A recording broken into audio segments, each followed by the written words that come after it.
Hola, voy a hablar sobre el artículo Detección y cuantificación de los niveles séricos de la hormona humana iricina por espectrometría de masas en tándem. Este es un artículo experimental que se hizo en la Escuela de Medicina de Harvard por varios participantes. Primero voy a explicar un poco sobre lo que es la iricina. Tenemos que dentro de los datos mundiales que tiene la Organización Mundial de la Salud, en el año 2014, la obesidad es considerada como un factor de riesgo asociado al aumento de la morbilidad y mortalidad mundial.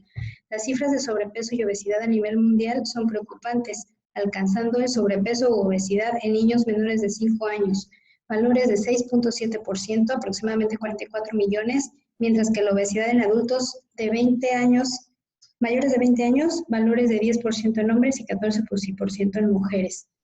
El aumento de la obesidad asociado a estilos de vida no saludables se ha convertido en un reconocido factor de riesgo de padecer diabetes tipo 2, hipertensión arterial, enfermedades cardiovasculares y algunos tipos de cáncer.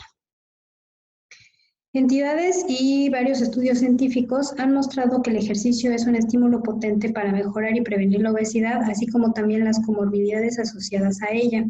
Por esta razón es que hace algunos años los investigadores se han focalizado en encontrar maneras de hacer que las actividades deportivas sean más eficientes en el control de peso y de las comorbilidades asociadas a la obesidad y sedentarismo. En esta búsqueda para combatir de manera más efectiva la obesidad, en el año 2012, Bostrom y colaboradores descubrieron una mioquina llamada iricina que se expresa en el músculo esquelético. Existe evidencia científica de que la iricina se relaciona positivamente con la sensibilidad a la insulina y la pérdida de peso. Además, está involucrada en el proceso de conversión de tejido adiposo blanco al tejido adiposo pardo, que es altamente termogénico y se ha propuesto como un potencial tratamiento contra la obesidad. Se ha demostrado que la iricina aumenta sus niveles plasmáticos con el entrenamiento y estos resultados proveen la evidencia suficiente para decir que la iricina podría mediar alguno de los posibles efectos benéficos del ejercicio. En el 2012, Bostrom descubrió una mioquina noble a la que llamó iricina por la diosa griega de la mensajería, que es Iris. La iricina es una hormona polipeptídica pequeña de 112 aminoácidos secretada como producto de la fibronectina tipo 3, teniendo en su dominio la proteína 5, FNDC5, y es inducida por el receptor activado por proliferador de peroxisomas y el coactivador transcripcional 1-alfa en el músculo esquelético.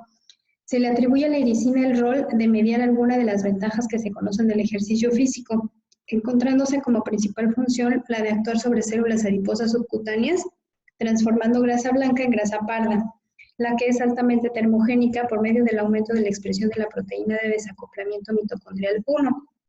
A su vez, tiene el rol de ser mediador de otros de los efectos benéficos del ejercicio, como son el aumento de la biogénesis mitocondrial y del metabolismo oxidativo.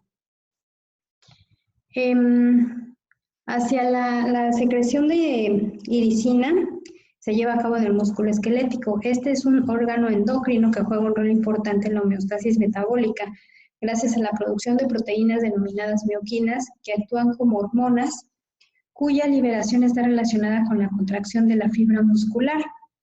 En el 2012, Bostrom determinó que la secreción de iricina es ejercicio dependiente y por lo mismo le otorgan a esta proteína la denominación de mioquina. Estudios más recientes han reconocido otros sitios de secreción de la iricina, como son el tejido adiposo subcutáneo y visceral, las glándulas salivales, piel, hígado, riñón y músculo cardíaco.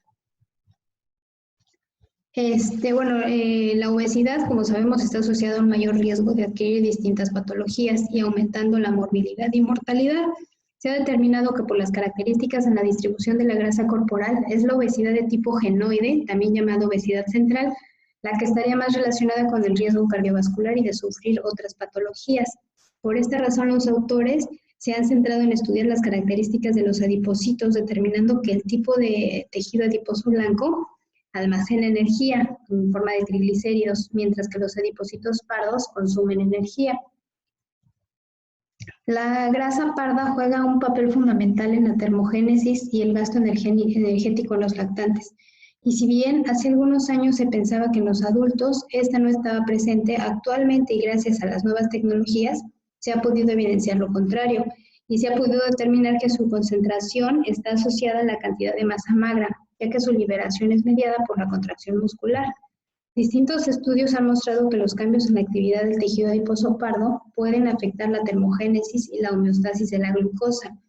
La capacidad termogénica de la grasa parda está mediada por la presencia de la UPC1, cuya expresión está regulada por varios factores transcripcionales, incluyendo el PPAR,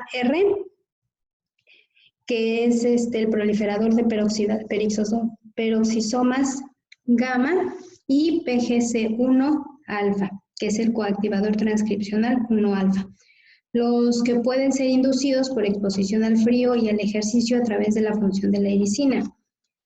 El aumento en la expresión de UPC1 genera como uno de sus efectos el pardeamiento del tejido adiposo blanco, transformándolo en tejido adiposo pardo termogénicamente más activo, lo que aumenta el gasto energético total.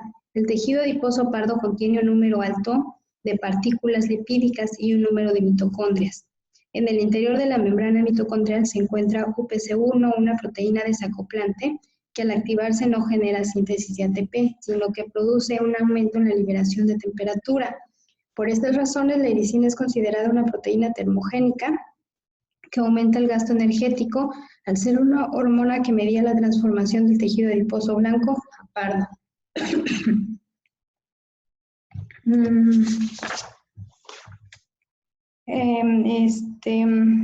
Varios estudios que se realizaron en sujetos con obesidad mórbida demostraron una asociación inversa entre el índice de masa corporal y las concentraciones plasmáticas de iricina.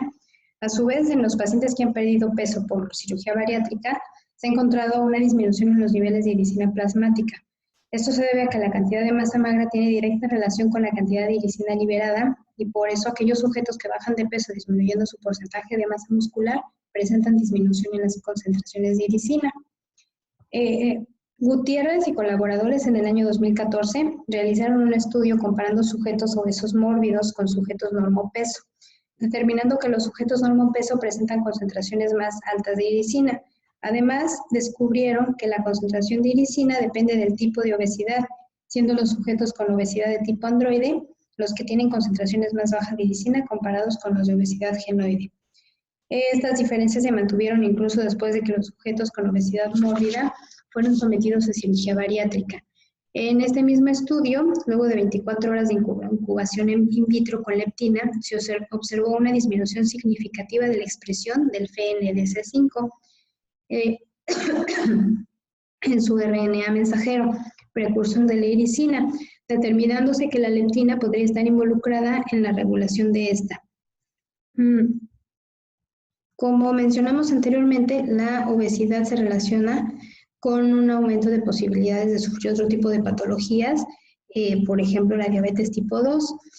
Y en referencia a esto, un estudio de Liu y colaboradores en el año 2013 reportaron que las concentraciones plasmáticas de iricina son significativamente menores en los diabéticos tipo 2, y una relación positiva entre las concentraciones de iricina y el índice de masa corporal, la pérdida de peso y la sensibilidad a la insulina, sugirieron que la iricina puede jugar un rol crucial en la intolerancia a la glucosa y en la diabetes tipo 2. En cuanto a la iricina y el envejecimiento, se ha encontrado una correlación negativa entre las concentraciones de iricina y la edad. A medida que pasan los años, es menor la liberación de iricina, lo que se atribuye a la pérdida fisiológica de la masa muscular propia del envejecimiento.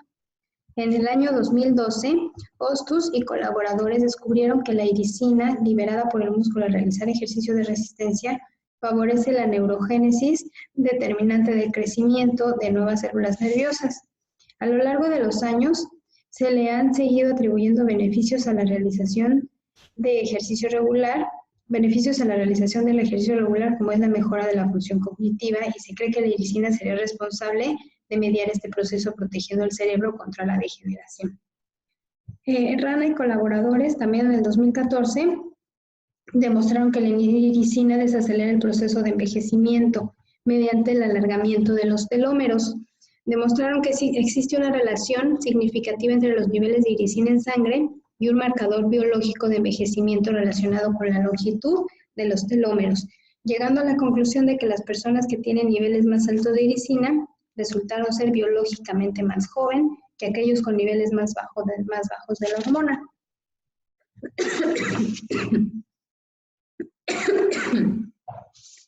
En cuanto a su función, cómo afecta la iricina en la función tiroidea. La iricina secretada por los miocitos cumple la función de transmitir señales desde el músculo esquelético a otros tejidos. Investigaciones han reportado la influencia significativa que tiene sobre el metabolismo y la termogénesis. Sin embargo, hay otros factores que influyen en el estado metabólico, como lo son las hormonas tiroideas, aumentando la termogénesis, el balance energético y también actuando sobre el tejido adiposo pardo.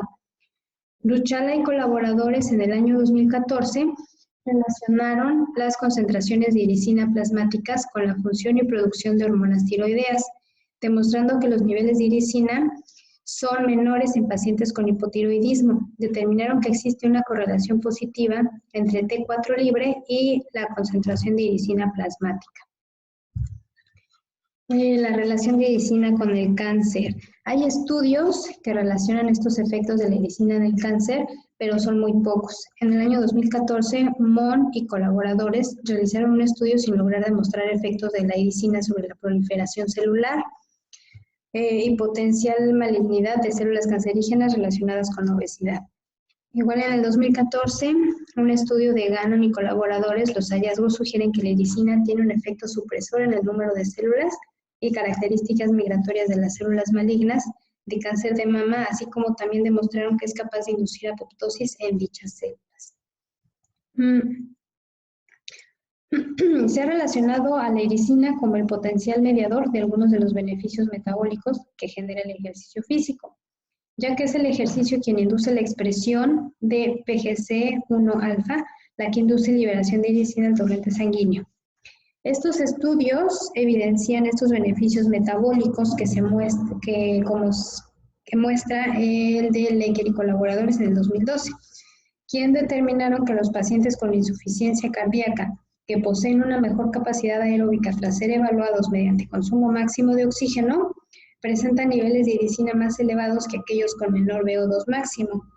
En ese mismo año, Hu y colaboradores revelaron que los niveles circulantes de iricina en sujetos obesos aumentan después de 30 minutos de ejercicio agudo y se correlacionan positivamente con nivel de ATP, metabolitos relacionados a lipólisis y glucólisis en el músculo, así como también con la circunferencia de bíceps, siendo el predictor más fuerte de los niveles circulantes de iricina.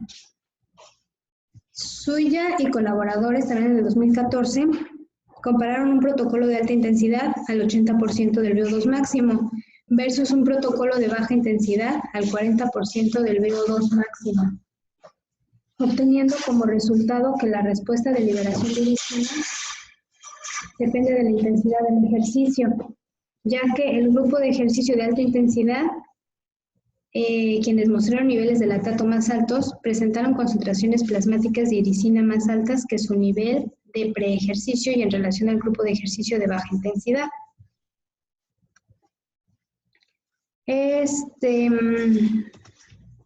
Niyard y colaboradores en el 2015 demostraron que una sola sesión de ejercicio podría aumentar las concentraciones de iricina circulante y por lo mismo evaluar la respuesta aguda de un ejercicio de resistencia de tipo interválico de alta intensidad y el de ejercicio de fuerza intenso.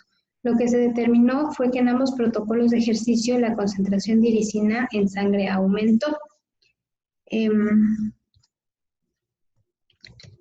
En este trabajo, básicamente lo que se hizo fue identificar y cuantificar la iricina humana en sangre utilizando espectrometría de masas con péptidos de control enriquecidos con isótopos estables como estándares internos.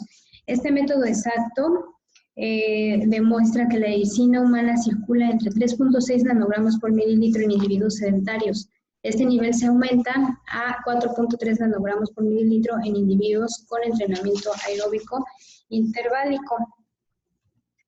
¿Qué es la espectrometría de masas? La espectrometría de masas es una herramienta espectroscópica analítica enfocada principalmente a la separación de especies moleculares y atómicas de acuerdo a su masa.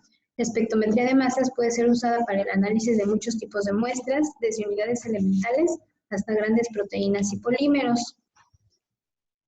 ¿Qué nos puede decir la espectrometría de masas? Una medición precisa de masas puede ser usada para comprobar, validar formas empíricas. La fragmentación, que muchas veces resulta en sitios específicos o en grupos particulares, puede ser usada para identificar muestras por cotejo con bases de datos de fragmentos. La fragmentación controlada puede ser usada para la elucidación de compuestos novedosos. La observación de picos comunes en un espectro puede proporcionar información útil respecto a grupos funcionales. La abundancia relativa de isótopos es usada para obtener información de los elementos que forman un compuesto. Las mezclas complejas pueden ser analizadas mediante combinaciones de técnicas como cromatografía de gases, espectrometría de masas o HPLC, espectrometría de masa, y evitándola en consecuencia las largas tareas de purificación de las muestras. La espectrometría de masas en tándem. El término tándem indica el uso de una segunda etapa de análisis de masas en el mismo experimento. Esto da lugar a la capacidad de estudiar selectivamente iones específicos en una mezcla compleja para obtener información estructural sobre este ion. Acoplando dos analizadores separados por una cámara de colisiones se puede obtener más información de la molécula. El primer analizador se usa para seleccionar el ion de interés. Este ion se hace pasar luego hacia la cámara de colisiones, la cual usualmente se encuentra presurizada con un gas inerte. La colisión del ion con los átomos en la cámara pueden producir o inducir la disociación del ion. A este proceso se le conoce como disociación inducida por colisión, o SID. El ion original se llama ion precursor, y a los iones disociados se les conoce como iones producidos. Estos iones producidos luego se analizan en el segundo espectrómetro de masas, dando lugar a un espectro de masas de iones producidos del ion original. Estos análisis se conocen como MSN, donde N significa el número de etapas de análisis de masas. Un espectro MS2 o MSMS de iones producidos contiene 2 etapas de análisis. La MSMS proporciona información estructural mediante el establecimiento de relaciones entre los iones precursores y sus fragmentos producidos por las colisiones. La espectrometría de masas en tándem puede clasificarse en 2 tipos: tándem en espacio y tándem en tiempo.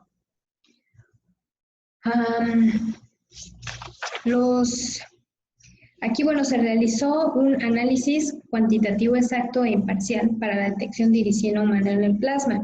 Este ensayo demuestra definitivamente que la iricina humana circula y tiene una arquitectura muy similar o idéntica a la proteína del ratón.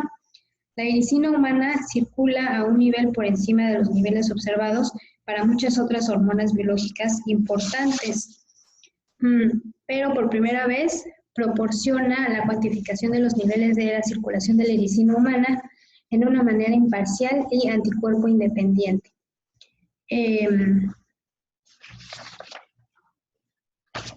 Los procedimientos experimentales que se llevaron a cabo fue, como primera parte, se llevó a cabo un entrenamiento de intervalo aeróbico. Se recolectaron muestras de plasma de jóvenes participantes sanos, que fueron 6 varones de 25 más menos 5 años, con un índice de masa corporal de 24.3, más menos 2.5 kilogramos por metro cuadrado. Después de 12 semanas de entrenamiento aeróbico de alta intensidad, el entrenamiento consistió en 3 días por semana de intervalos en una bicicleta fija, 4 por 4 minutos, más del 90% de capacidad aeróbica máxima, más 3 minutos de descanso.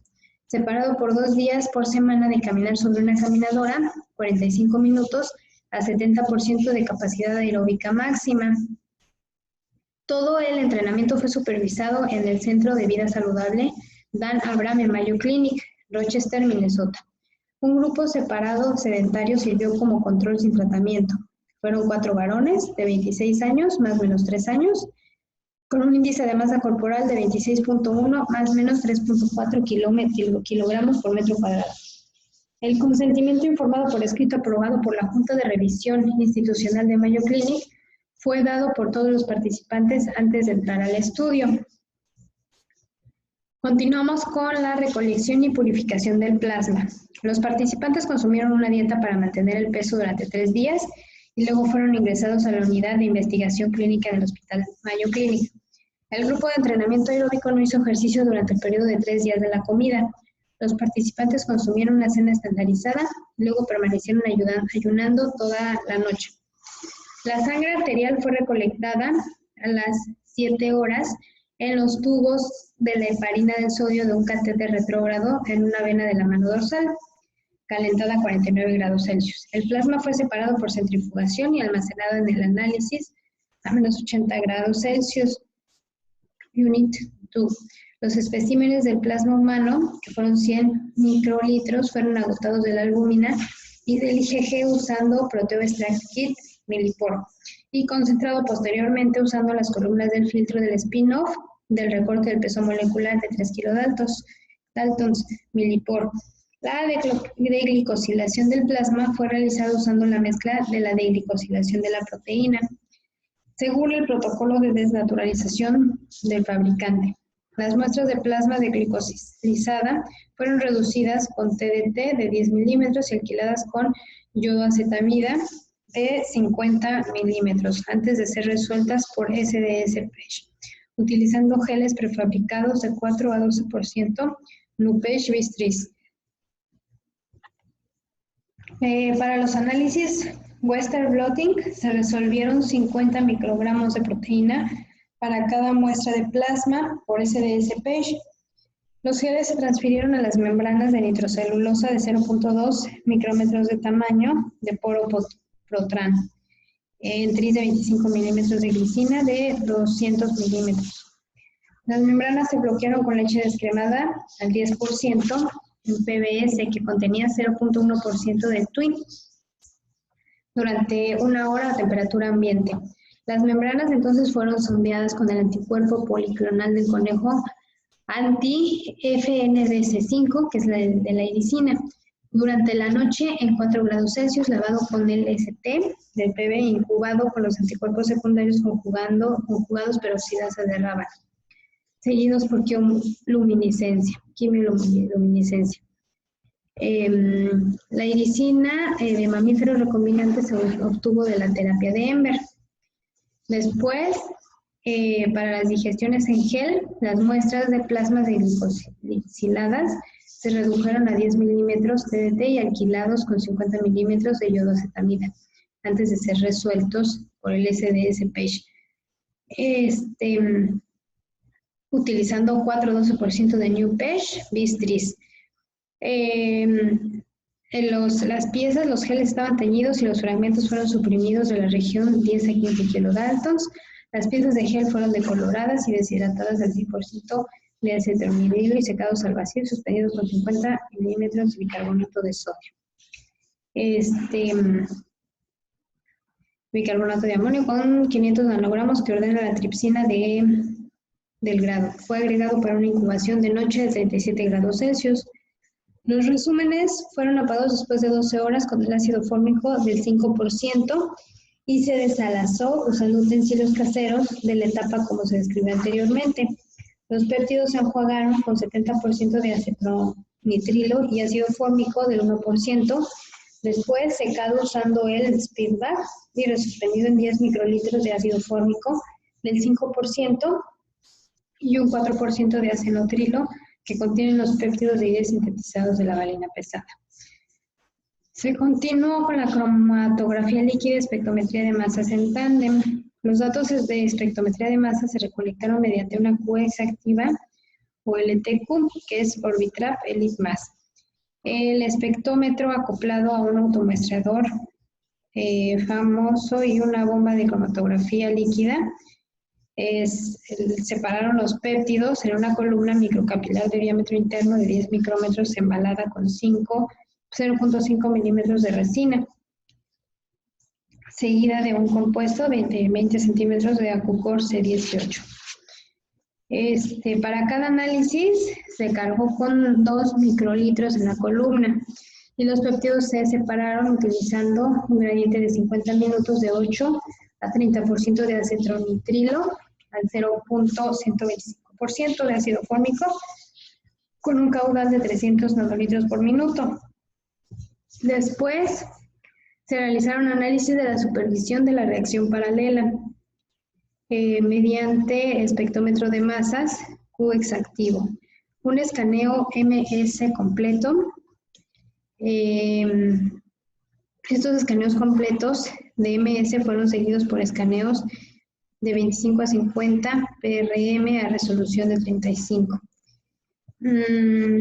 Este método PRM empleó un aislamiento de iones objetivo mediante una ventana de aislamiento de 2TH fragmentada con energía de colisión normalizada de 25 y las exploraciones MS-MS se adquirieron en un rango de masa inicial de 100 MZ y se adquirieron como un tipo de datos de espectro de perfil.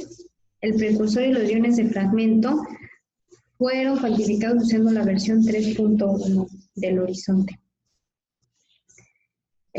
Para las adquisiciones dependientes de datos utilizando la fuerza activa, la secuencia de escaneo comenzó con un espectro de Orbitrap MS1 con los siguientes parámetros. Una resolución de 70.000, rango de barrido de 400 a 1400 TH, control automático de ganancia, objetivo de 5 por 106, el tiempo máximo de inyección de 250 metros sobre segundo. Seleccionamos los 20 precursores superiores para el análisis MS2, que consistieron en la disociación de alta energía de la colisión de HCD de los parámetros siguientes. Resolución a 17.500, AGC 1 por 105, tiempo máximo de inyección 60 metros por segundo, y la energía normalizada de la colisión a 25. El cociente del subfield fue fijado en el 9%, que corresponde a un umbral de la intensidad de 1.5 por 105.